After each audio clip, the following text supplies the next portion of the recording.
وہ سمجھتے ہیں کہ پوری دنیا میں ایک ہی دفعہ آ جانے چاہیے.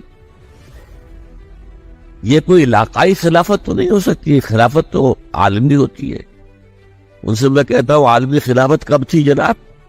یہ تو نہ خلافت راشدہ میں عالمی تھی. کیا ہندوستان شامل تھا اس میں؟ کیا چین شامل تھا؟ کیا یورپ شامل تھا؟ اور سب سے بڑی بات یہ، اگر ایک دم پوری دنیا پر خلافت قائم ہو سکتی تو حضور کے دست مبارک سے ہوتی، لیکن نہیں ہوئی. نتیجہ کیا نکلا؟ ایک ملک میں حضور نے قائم کر دی، جزیرہ نما عرب. یہاں خلافت قائم ہو گئی، حضور خلیفہ آئے. اب وہ نقطہ کون سا ہوگا، نقطہ آغاز کون سا ہوگا؟ اس میں پہلی بات تو میں نے کہا جو شک کرے گا اس کا پھر ایمان مشکوک ہے.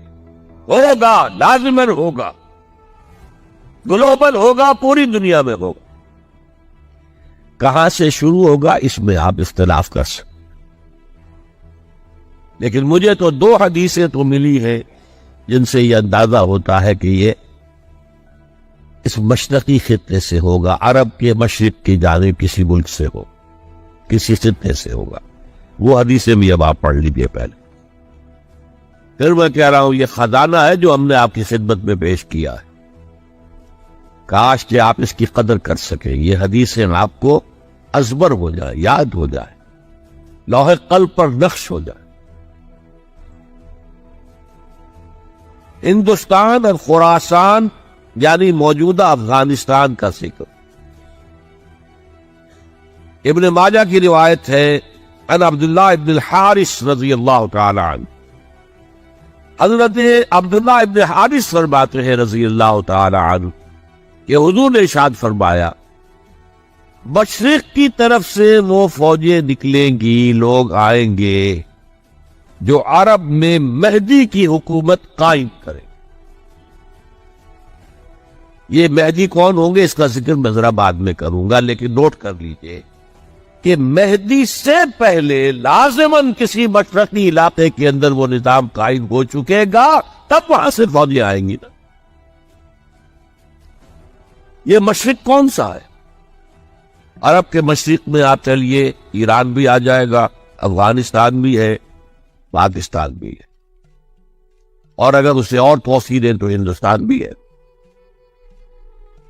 یہ ہے عرب کا مشرق. اس سے فوجیں جائیں. اس کا کیا مطلب ہے کہ اس میں سے کسی جگہ پر نظام خلافت پہلے قائم ہو جائے گا تاکہ وہاں سے فوجیں جائیں گی جو جزیرہ نما عرب میں حضرت مہدی کی حکومت کو قائم کرے. اب دوسری حدیث سنیے. یہ سنن ابن ماجہ کی حدیث تھی جو میں نے آپ کو سنائی، آپ نے پڑھی. دوسری عن ابی ہریرہ رضی اللہ تعالی عنہ،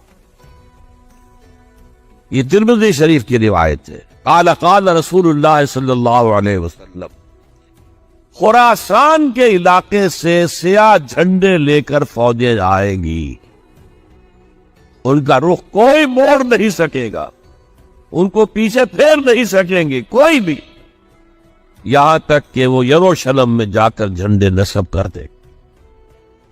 ایلیا حضور کے زمانے میں یروشلم کو کہتے. یہ یروشلم تھا جب حضرت سلیمان کی حکومت تھی اور یہاں پر معبد سلیمانی، ہیکل سلیمانی قائم ہوا. پھر یہ یروشلم ہی رہا ہے تاریخ میں، یہاں تک کہ سن 70 عیسوی میں جب ٹائٹس رومی جنرل نے اس کو گرایا، ختم کیا، سیکنڈ ٹیمپل گرا دیا اور یہاں سے یہودیوں کو کہا نکل جاؤ، یہاں سے کوئی یہودی باقی نہیں رہا، تب بالکل تہو بالا برباد کر دیا. اس کے کوئی 150 سال بعد ہیڈریان، رومن ایمپرر ہیڈریان، اس نے پھر دوبارہ آباد کیا اس شہر. 150 سال تک یہ بالکل بنجر اور بالکل غیر آباد ہوا. اب ہیڈریان نے جب آباد کیا تو اس کا نام ایلیا رکھا، اب یروشلم نام نہیں. تو حضور کے زمانے میں پھر اس کا نام ایلیا. اور اب اس سے کیا معلوم ہو رہا ہے کہ یہ یروشلم مسلمانوں کے قبضے سے اس وقت نکلا ہوا ہوگا. ایک دفعہ پہلے نکلا تھا سن 1099 عیسوی میں مسلمانوں کے ہاتھ سے نکلا. کروسیڈرز عیسائیوں نے آ کر اس کو قبضے میں کیا, لاکھوں مسلمانوں کو مارا, قتل کیا. اس کو 1187 عیسوی میں واپس لیا ہے. کس نے لیا ہے؟ صلاح الدین ایوبی. کرد عرب کھوکھلے ہو چکے تھے, عربوں نے کھویا, واپس نہیں لے سکے.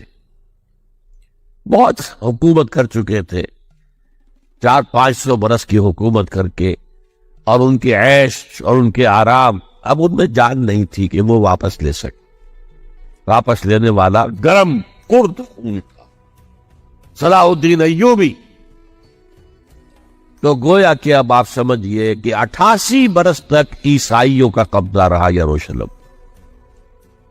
اب 1967 میں یہودیوں نے قبضہ کیا ہے, اور اب 38 برس تو ہو گئے, 88 نہیں تو 38 برس تو ہو گئے. لیکن وہ دور آئے گا کہ اب پھر لیں گے. لینے والے عرب بھی نہیں ہوں گے, خراسان کے علاقے سے فوجیں آئیں گی. یہ خراسان کیا تھا؟ ایلیا تو میں نے آپ کو بتا دیا, یروشلم کا نام ہے. خراسان اس زمانے میں ایک بہت بڑے ملک کو کہتے تھے. کچھ حصہ پاکستان کا بھی اس میں شامل, کچھ حصہ ایران کا بھی ہے. ایران کے اس حصے کو اب بھی خراسان کہتے ہیں, وہ ایک صوبہ ہے.